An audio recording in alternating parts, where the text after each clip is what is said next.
నెల్లూరులో మీడియాతో సర్వేపల్లి శాసనసభ్యులు సోమిరెడ్డి చంద్రమోహన్ రెడ్డి తోడేరు రెవెన్యూ గ్రామ పరిధిలోని 18 ఎకరాల ఆక్రమ లేఅవుట్ వేసి ఫోర్జరీ పత్రాలతోటి ప్రజలను మోసం చేయడానికి ప్రయత్నించారని మాజీ మంత్రి కాకానిపై తీవ్రస్థాయిలో ధ్వజమెత్తారు. దానిపై నుడా అధికారులే పోలీసులకు ఫిర్యాదు చేశారని గుర్తు చేశారు. అల్లీపురంలోని లేఅవుట్లపై నేనేం చేశానని కాకాని ప్రశ్నించడం విడ్డూరంగా ఉందన్నారు. అప్పుడు ఆయన అల్లీపురానికి మంత్రి కదా, తోడేరుకే మంత్రా, ఇలా మాట్లాడడానికి సిగ్గుందా అని ప్రశ్నించారు. అల్లీపురం లేఅవుట్ అక్రమాలపై హైకోర్టును ఆశ్రయించింది నేను, కోర్టు ధిక్కరణ కేసు నడిపింది నేను అని సోమిరెడ్డి చంద్రమోహన్ రెడ్డి అన్నారు. కాకాని మాదిరిగా క్యాష్ లెక్క పెట్టుకునే వ్యక్తులం కాదు అన్నారు. తోడేరు లేఅవుట్లోని నకిలీ పత్రాలతో రెడ్ హ్యాండెడ్గా దొరికి ఇంకా మాట్లాడడానికి సిగ్గుండాలని కాకానిపై తీవ్రస్థాయిలో విరుచుకుపడ్డారు. 2019లో ఆయన ఎంక్వైరీ వేసి పంచాయతీ సెక్రటరీల ఉద్యోగాలు పోతాయని గమ్ముగా ఉన్నాడంటూ సోమిరెడ్డి అన్నారు. 2016 నుంచి 18లో పొదలకూరులోని సర్పంచ్ ఎవరు, ఎంపీపీ ఎవరు, జెడ్పీటీసీ ఎవరు, ఎమ్మెల్యే ఎవరు అని ప్రశ్నించారు.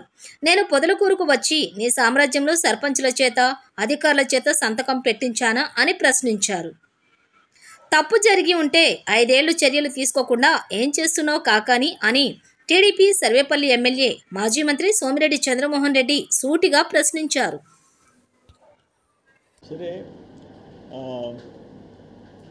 Second.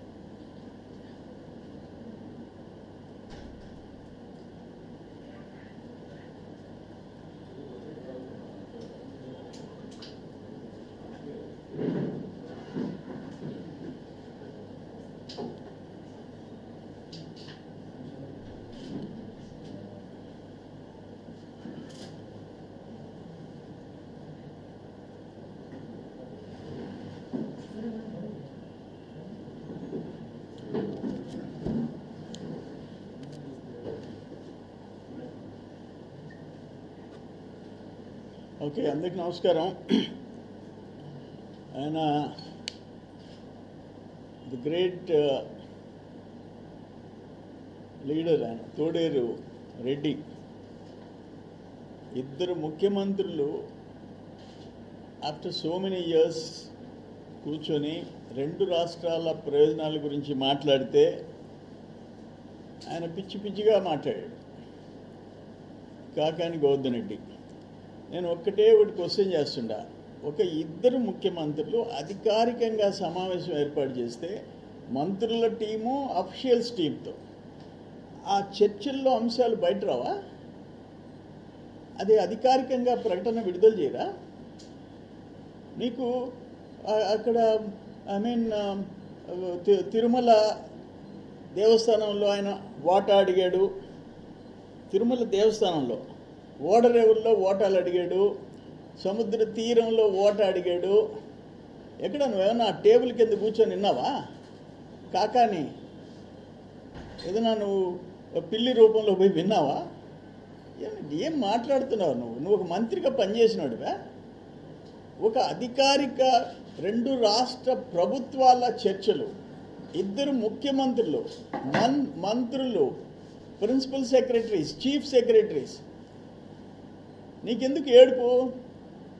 5 ఏళ్ళు ఒకరు ప్యాలెస్కి ఒకరు ఫామ్ హౌస్కి పరిమితమైనారు. ఒకరు ప్యాలెస్, ఒకరు ఫామ్ హౌస్. మీకు ఒకరికొకరు లోపల ఒకరి రాష్ట్రంలో ఆస్తులు ఇంకోరు దోచుకునే దానికి పరిమితమైనారు.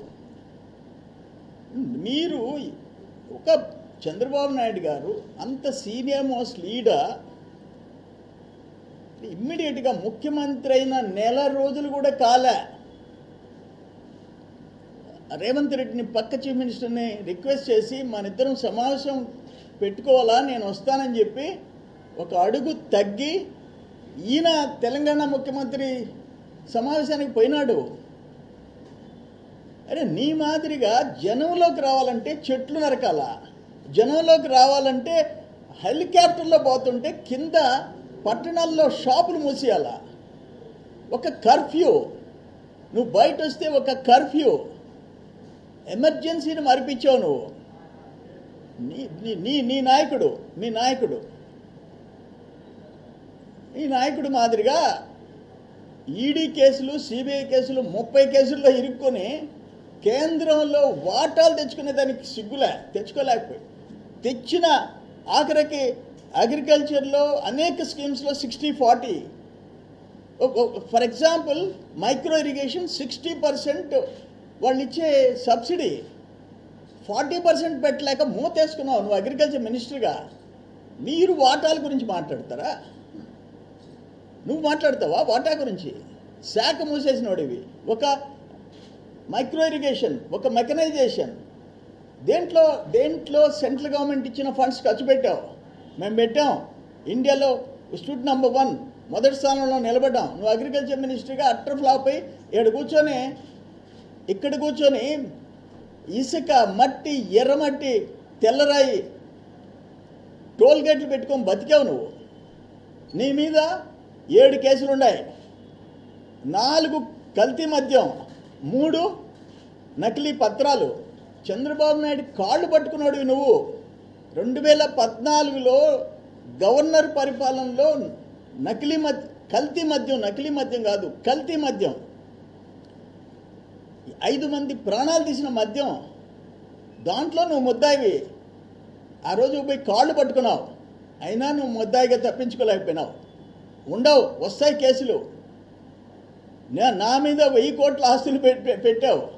అన్ని నీ బతుకంతా తప్పుడు కూతలు, బొల్లి మాటలు, ఆడు చేసేది దోపిడీ.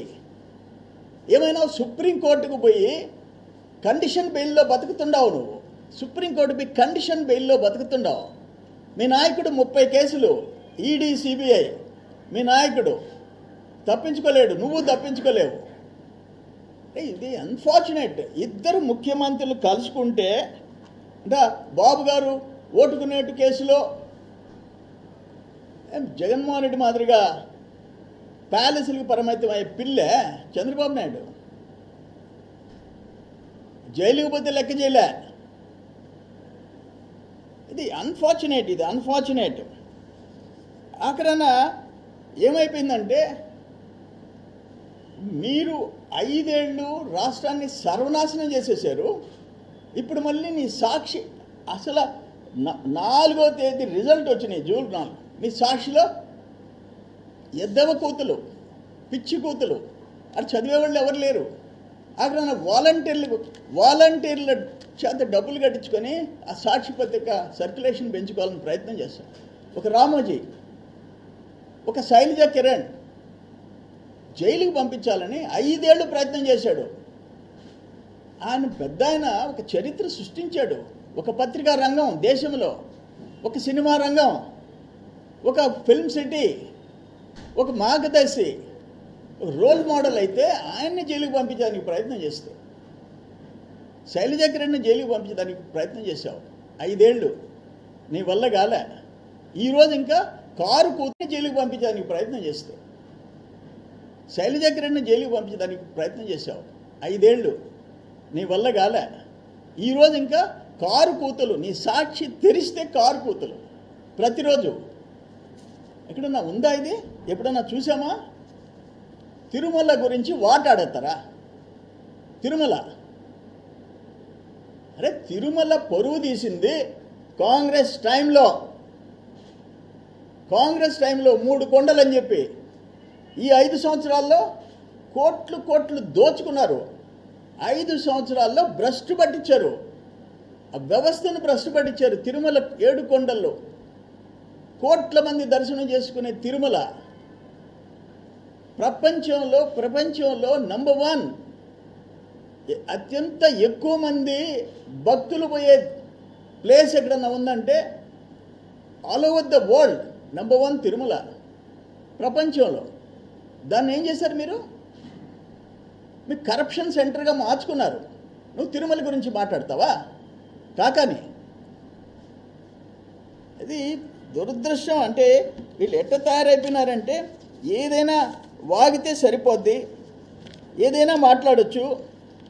బెంగళూరు ఆయనంట డ్రగ్స్ చంద్రబాబు నాయుడు టైంలో ఆంధ్రాలో డ్రగ్స్కి చెడ్డ పేరు వచ్చింది. వాళ్ళు ఏం మాట్లాడినారు? 2 అడిషనల్ డీజీపీని వేస్తాం, డ్రగ్స్లో డ్రగ్స్ కంట్రోల్ చేసేదానికి సమన్వయ కమిటీగా 2 అడిషనల్ డీజీపీని వేస్తాం, తెలంగాణ నుంచి, ఆంధ్ర నుంచి. వాళ్ళ బార్డర్స్లో కానీ ఓవరాల్గా కానీ డ్రగ్స్ కంట్రోల్ చేయాలా అని చెప్పి ఒక మంచి నిర్ణయం. నీకు ఆఖరణ 7వ తరగతి పిల్లకాయల బ్యాగుల్లో కూడా దొరికే పరిస్థితికి మీరు తీసుకొచ్చారు. రా సుళ్ళూరుపేటకి రా, నాయుడుపేటకి రా, గూడూరుకి రా, నెల్లూరుకి రా. ఎప్పుడన్నా చూసామా డ్రగ్స్ ఇంత విచ్చలవిడిగా? సిగ్గుండాల మాట్లాడేదానికి. ఇప్పుడు ఏంటంటే ఆయనకి డ్రగ్స్ అని ఎందుకు వచ్చిందంటే, అరే దాని మీద 2 అడిషనల్ డీజీపీలను వేస్తే ఈ రాష్ట్రంలో ఒకరు మంత్రిగా ఉండి, ఒక రేవ్ పార్టీలో మంత్రిగా ఉండి రేవ్ పార్టీలో స్టిక్కర్ దొరికింది, పాస్పోర్ట్ దొరికింది. వాళ్ళు ఏదో కాళ్ళు పట్టుకొని దాన్ని కొంచెం ఆపుకున్నట్టు ఉండవు, కానీ ఆగదు. ఆ భయమా నీకు? రేవ్ పార్టీలో నువ్వు రెడ్ హ్యాండ్గా నీ దొరికింది, నీ కార్ పాస్ దొరికింది. అదేంది జిరాక్స్ కాపీ అంటావు నువ్వు? 2023 సంవత్సరం, 2000 సంవత్సరానికి ఒకసారి ఇస్తారు 3 కార్ పాసులు. దాంట్లో 23 2023 పాస్, అది యాజ్ టీజ్గా వాడుకున్నారు. అది బహుశా ఆ భయంతో కాకాని డ్రగ్స్ గురించి మాట్లాడతాడు. 2 ముఖ్యమంత్రులు, చిన్న బిడ్డలు ఆ డ్రగ్స్తో నాశనం అయిపోతున్నారు వాళ్ళ జీవితాలు అని చెప్పి ప్రత్యేకంగా చర్య తీసుకోవాలని. చెడిపోయింది మీ టైంలో. ఆంధ్ర రాష్ట్రం డ్రగ్స్ ఎక్కడిగా ఉంటే అక్కడ దొరికే పరిస్థితి వచ్చింది. పిల్లల జీవితాలను నాశనం చేశారు మీరు. దాన్ని కంట్రోల్ చేయాలంటే దాన్ని కూడా కూస్తావు నువ్వు. ఇటువంటి మనుషులు. సరే, ఇంకా నీ సంగతి ఒక కల్తీ మద్యం, ఒక నకిలీ పత్రాలు, ఇంకా డాష్ డాష్ డాష్. లాస్ట్ 5 ఇయర్స్లో గోవర్ధన్ రెడ్డి కాకాని గోవర్ధన్ రెడ్డి దోచుకున్నవి, సిస్టమ్స్ కొలాప్స్ చేసినాయి. ఒక ఎన్ఆర్ఈజేస్ నుంచి, ఒక ఇరిగేషన్ ఫండ్స్ నుంచి, ఒక ఇసుక నుంచి, ఒక ఎర్రమట్టి నుంచి, ఒక తెల్లమట్టి నుంచి, మట్టి నుంచి ఆగ్రహణ తెల్లరాయి వరకు, అక్కడున్న టోల్ గేట్ల వరకు దేంట్లో వదిలిపెట్టాం. గుర్తుపెట్టుకో, డెఫినెట్గా అనుభవిస్తావు. మీరు చేసిన దోపిడీ, మీరు చేసిన దుర్మార్గాలు. 100 మందిని మా వాళ్ళని సర్వేపల్లిలో జైలుకి పంపించావు. 100 మంది, వేల మంది మీద తప్పుడు కేసులు పెట్టావు, వేల మంది మీద పెట్టావు. ఈరోజు అనుభవిస్తావు. ఇప్పటికి ఎంతమంది సస్పెండ్ అయినారు, ఇంకెంతమంది అవుతారు? నీ పాపానికి ఎంతమంది అధికారులు సస్పెండ్ అవుతారు, ఎంతమంది జైలుకు పోతారో చూస్తాం. కమింగ్ 1 ఇయర్ 2 ఇయర్స్లో చూస్తాం. వదిలిపెట్టే ప్రసక్తిలా. ఏదేమైనా నిన్న 2 ముఖ్యమంత్రులు కలుసుకోవటం మాకు చాలా సంతోషం వేసింది. నేను ట్వీట్లో కూడా పెట్టా. ఇప్పటిదాకా ముఖ్యమంత్రులు ఒకరు ప్యాలెస్కి, ఒకరు ఫామ్ హౌస్కి పరిమితం అయితే ప్రజానాయకులు అనిపించుకున్నారు. చంద్రబాబు నాయుడు గారు, రేవంత్ రెడ్డి గారు ఒక రోల్ మోడల్గా నిలిచారు.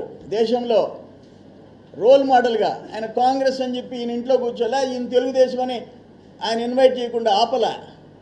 వయసులో చిన్నోడైనా చంద్రబాబు నాయుడు నేనే వస్తా, మా రాష్ట్ర సమస్యలు ఉన్నాయి, 2 రాష్ట్రాలు తెలుగు వాళ్ళ రాష్ట్రాలు, వాటిని పరిష్కరించుకొని 2 రాష్ట్రాలు ముందుకు పోవాలని ఒక మంచి మెసేజ్ ఇచ్చాడు చంద్రబాబు నాయుడు గారు. దాన్ని చూసి అభినందించాలా. ప్యాలెస్లో కూర్చునే వాళ్ళకి ఏం తెలుస్తుంది ప్రజల కష్టాలు? ప్యాలెస్లో చెట్లు నరకాలా, షాపులు ముయ్యాలా? ఒక నియంత బతుకు నీది. పాపాలు చూపించావు ప్రజలకి జగన్మోహన్ రెడ్డి. నువ్వు ఇప్పుడు ఆయన ఒక ఈ ముఖానికి అసలు అది కూడా తెలీదు. ఆ వివరాలు, ఆ నోట్ అంతా సాక్షి పేపర్ నుంచి వచ్చింది, అక్కడి నుంచి సజ్జల కుమారుడి దగ్గర నుంచి వచ్చింది. దాన్ని చదువుతా కూర్చున్నాడు 1 గంట సేపు కాకని. కానీ దీన్ని తీవ్రంగా ఖండిస్తున్నా. నేను చెప్తుండా, ఇంకా నోరు పారేసుకుంటే, బాబు గారి మీద నువ్వు నోరు పారేసుకుంటే నిన్ను వదిలిపెట్టే ప్రసక్తిలా.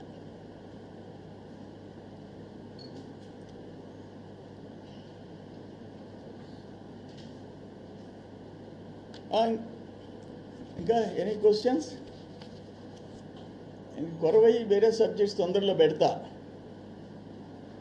మీరు ఏదైనా ఉంటే ప్రశ్నలు అడగండి.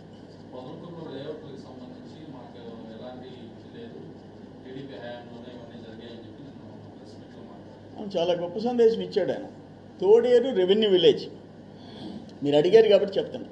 తోడేరు రెవెన్యూ విలేజ్ ఓ 18 ఎకరాలు, ఒక అట్లీస్ట్ పంచాయతీ. అంటే నువ్వు మంత్రిగా ఉండి అల్లీపురంలో నువ్వెందుకు చర్యలు తీసుకోలేదని అడుగుతున్నాడు నన్ను.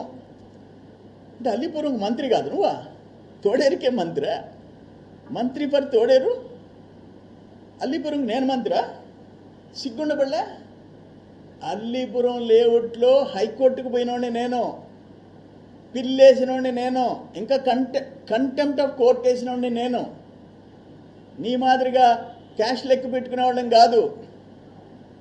నీ పంచాయతీలో అంత ఘోరమైన కేసు నిన్న డిఎస్పీ ఎక్స్ప్లెయిన్ చేశాడు ప్రెస్ కాన్ఫరెన్స్ పెట్టి.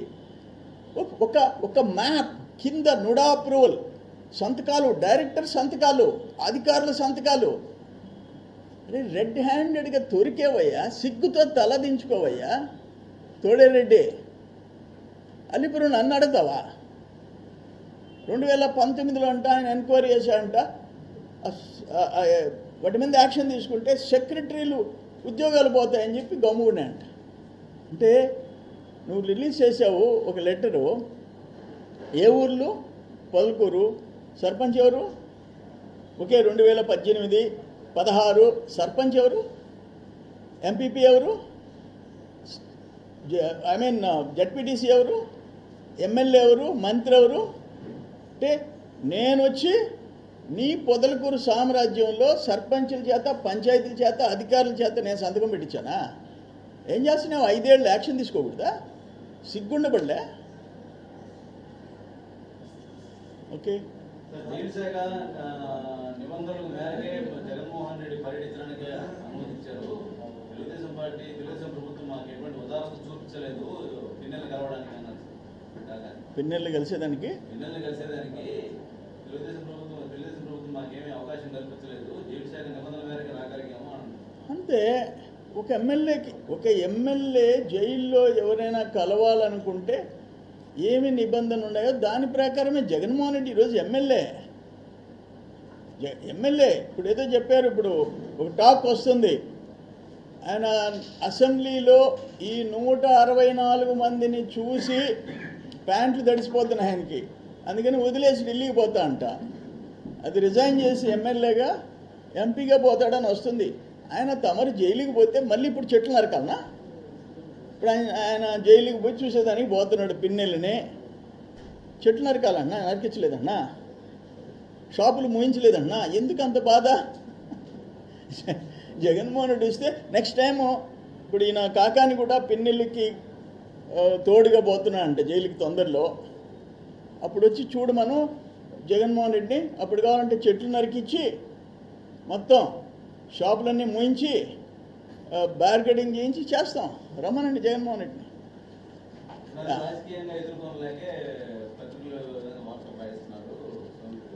అయ్యా, పత్రికల గురించి మాట్లాడే సిగ్గుందా జగన్మోహన్ రెడ్డికి?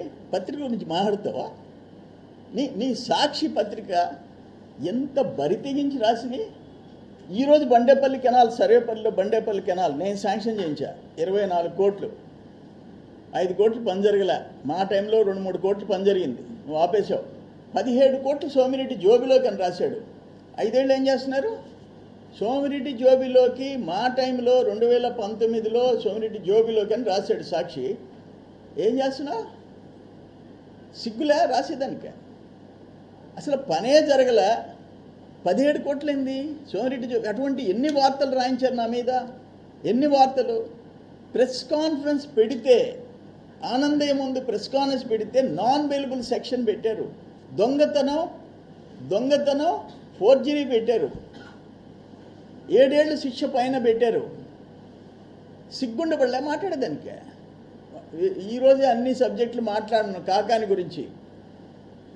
అది వారానికి ఒక ఎపిసోడు, లేకపోతే 10 రోజులకు ఒక ఎపిసోడు వస్తుంది.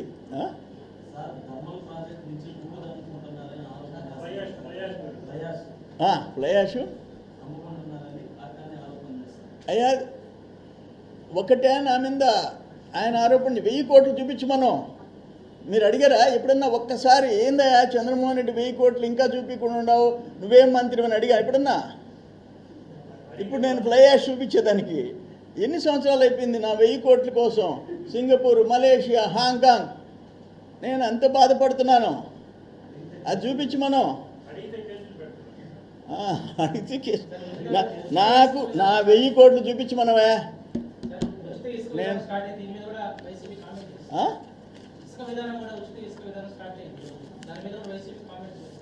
ఉచితంగా ఎందుకు ఇస్తున్నారని కదా. ఇప్పుడు మాకు చెడు పేరు వస్తుంది. ఇప్పుడు ఆడ ఈరోజు సాక్షిలో రాసి ఉంది ఇసుక మీద ఇంత వసూలు చేస్తారు. Only seigniorage charges, loading charges, ₹1 government charge చేయటంలా. ఫ్రీ శాండ్, దానికి కూడా ఒక పెద్ద ఐటమ్. మన కర్మ సాక్షిపత్రిక చదివితే మూడవ అయిపోద్ది. కానీ నేను చదువుతా, ఎందుకంటే అవతలోడు ఏం విమర్శిస్తున్నాడో అన్ని పత్రికలు చదువుతాను, నేను వదిలిపెట్టను.